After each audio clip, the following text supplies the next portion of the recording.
Imagine your life as a candle, not a machine, not a race, not a schedule you are trying to defeat. A candle. Every morning, when you open your eyes, the flame is still there. Quiet, steady, burning in the background while you check your phone, answer messages, worry about what needs to be done, and try to become the person you think you are supposed to be. But whether you notice it or not, the candle keeps burning. That is time. It is not just numbers on a clock. It is your life slowly becoming light. And maybe this is one of the strangest things about being human. We all know our time is limited, but we often live as if life is waiting somewhere ahead of us. We tell ourselves, when things calm down, I'll finally breathe. When I'm more successful, I'll enjoy myself. When I feel ready, I'll begin. But life does not wait in the corner until you are ready. It is happening now. In the ordinary morning, in the conversation you almost avoided, in the walk you almost didn't take, in the person you keep meaning to call, in the dream you keep pushing into some safer, distant future. And one day, if we are not careful, we look back and realize that the life we were waiting for was hidden inside the days we kept rushing through. That realization can hurt, but it can also wake you up. Because when you truly understand that your time is limited, the question changes. You stop asking, how do I impress everyone? And you begin asking, what is actually worth my life? That question is powerful, because every day you are spending your life on something. On work, on worry, on love, on fear, on healing, on distraction, on people who nourish you, or on people who slowly drain the light out of you. You are always paying with time, and time is the one currency you cannot earn back. Money may return. Opportunities may come again. Even broken parts of you may heal in surprising ways. But a day that is past does not come back and ask to be lived more honestly. So maybe the point is not to panic. Maybe limited time is not meant to make you frantic. Maybe it is meant to make you tender. The reason a sunset moves us is because it does not stay. The reason a child's laughter touches something deep is because that exact sound will never happen in exactly the same way again. The reason a quiet moment with someone you love can suddenly feel sacred is because, underneath the words, you can feel it. This will not last forever. And that does not make life meaningless. It makes it intimate. If everything lasted forever, we might never pay attention. We would postpone every apology, delay every kindness, and place beauty on a shelf, believing we could come back to it whenever we wanted. But things pass, so they ask us to meet them. Not perfectly, just honestly. I think many of us waste years waiting for permission to live. We wait until we are more confident, more prepared, more impressive, more certain. We imagine that one day fear will disappear, and then we will finally speak, create, love, leave, begin, or become. But fear does not usually leave before the doorway opens. Often, it stands there with you. The seed is not ready when it breaks open. The bird is not ready when it leaves the nest. The child is not ready when taking the first step. Readiness often arrives after we begin. So do not worship readiness. Begin gently. Begin clumsily. Begin with your hands shaking a little. Because courage is not the absence of fear. Courage is what happens when something matters more than fear. And your life should matter more. Not because you need to become famous, perfect, admired, or untouchable. Your life matters because no one else can live it from the inside. No one else carries your exact memories, your exact longings, your exact mixture of wounds and wonder. That means your life is not something to copy. It is something to listen to. There is a rhythm inside you that may not match the crowd.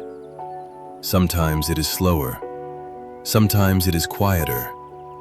Sometimes it leads you away from what everyone else seems to be chasing. And yes, that can feel lonely. But maybe it is not loneliness. Maybe it is alignment beginning to separate you from noise. So be careful with comparison. You cannot compare your whole inner world to someone else's polished photograph. You cannot compare your long winter to another person's public spring. Everyone has seasons you cannot see. The better question is not, does my life look successful? It is, does my life feel true? And truth is often humble. It may look like choosing peace over applause.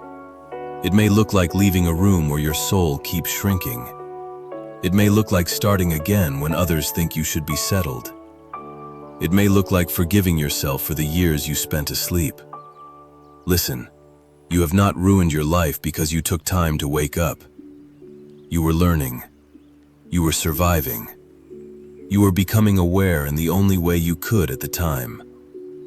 Maybe you lost years to fear. Maybe you stayed too long in places that made you smaller. Maybe you gave too much of yourself to people who did not know how to hold you. But seeing it now is not a reason to hate yourself. It is a reason to begin. Awareness is not punishment. It is the light coming on. And once the light is on, even softly, you do not have to keep walking into the same walls. This is where limited time becomes a kind of mercy.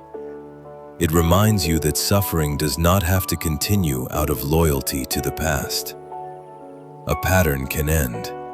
A role can end. A false version of you can end.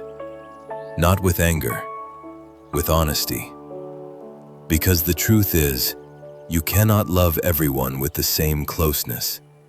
You cannot follow every dream. You cannot become every possible version of yourself. A life has limits, and those limits are not only losses, they are also shape. A river becomes powerful because it has banks. Music becomes beautiful because of the silence between the notes. A painting becomes meaningful because the frame says, "Look here." Your limits can focus you. They can bring you back from all the places you have been scattered. Back from regret. Back from the imagined future. Back from the need to be understood by everyone. Back from the belief that you must earn the right to exist. Come back. This is your life. Not the perfect one. Not the one others fully understand. This one. The unfinished one. The ordinary one. The one with unanswered questions, tired mornings, quiet joys, old bruises, and still, somehow, a little flame inside that refuses to go out. Do not despise the ordinary parts of your life. Much of what you will one day miss was once ordinary.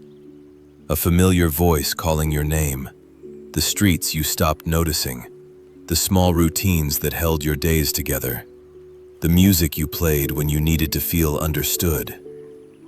So maybe the invitation is not always to chase a bigger life. Maybe it is to inhabit this life more completely. Taste what you are eating.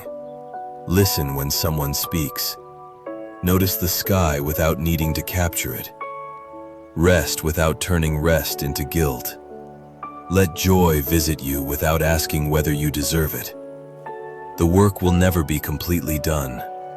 There will always be another task, another message, another reason to wait. But a life built entirely around after this becomes a life that is never actually lived. So take care of your responsibilities, yes. Build what needs to be built. Show up for the people who need you. But do not disappear while doing it. Do not spend years constructing a future only to arrive there as a stranger to yourself. Tomorrow, when you wake up, try not to treat it as just another day to survive. Treat it as a small, unrepeatable opening, a piece of life placed quietly into your hands. You do not need to conquer it. You only need to meet it. With presence, with honesty, with enough courage to stop postponing your own becoming. And when you forget, because we all forget, come back. Come back to the breath. Come back to the body. Come back to the small flame inside you. The candle is still burning, and while it burns, there is still light to give, love to receive, truth to speak, and life to live. So live it gently, live it bravely, live it as though it matters, because it does. Not someday, now.